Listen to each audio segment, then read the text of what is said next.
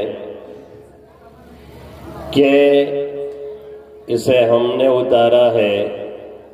اسے ہم نے نازل کیا ہے، اور اس کی حفاظت ہمارے ہی ذمہ ہے۔ وہ کس طریقے پر ہوگی اور کیسے ہوگی، اس کی کوئی وضاحت اللہ رب العزت نے اپنے اس کلام میں نہیں کی۔ اتنا کہا ہے میرے رب نے کہ اس کتاب کو ہم نے ہی اتارا ہے اور اس کی حفاظت کا ذمہ ہم نے ہی لیا ہے۔ اب وہ حفاظت کسی کے سینے کے ذریعے سے کرائی جائے، وہ حفاظت کسی شخص کے ذریعے سے کرائی جائے، وہ حفاظت کسی مالدار کے پیسے لگوا کر کے کرائی جائے، اس کے ذریعے سے اس کی طباعت کروائی جائے، یا کسی اور ذریعے سے اللہ کرا لے، یہ اس کا کام ہے۔ اس کے محتاج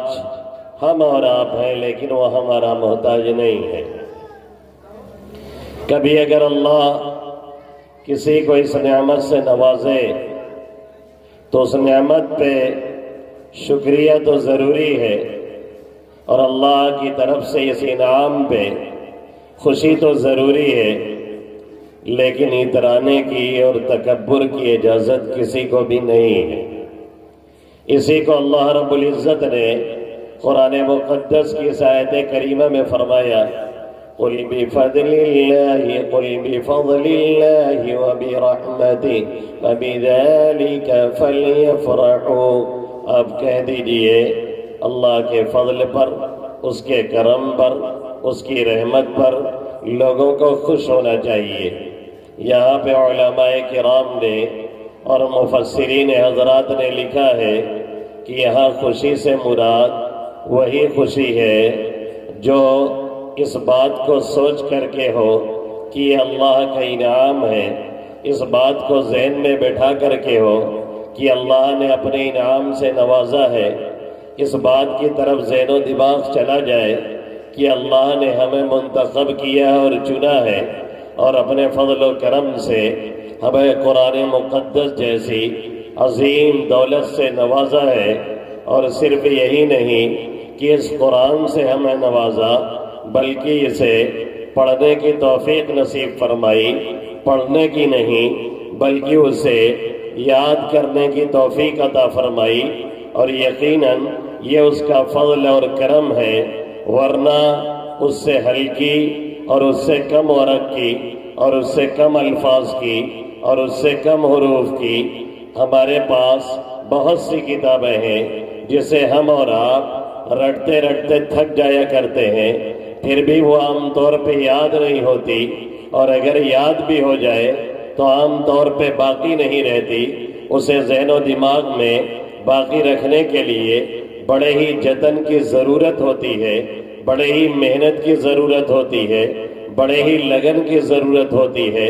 لیکن یہ کرشمہ قدرت ہے، اور قرآن مقدس کا ایک جیتا اور جاگتا یہ معجزہ ہے کہ اللہ رب العزت نے جیسے اس کی حفاظت کا وعدہ کیا، ایسے ہی اس کا سسٹم اور اس کا نظام اللہ رب العزت نے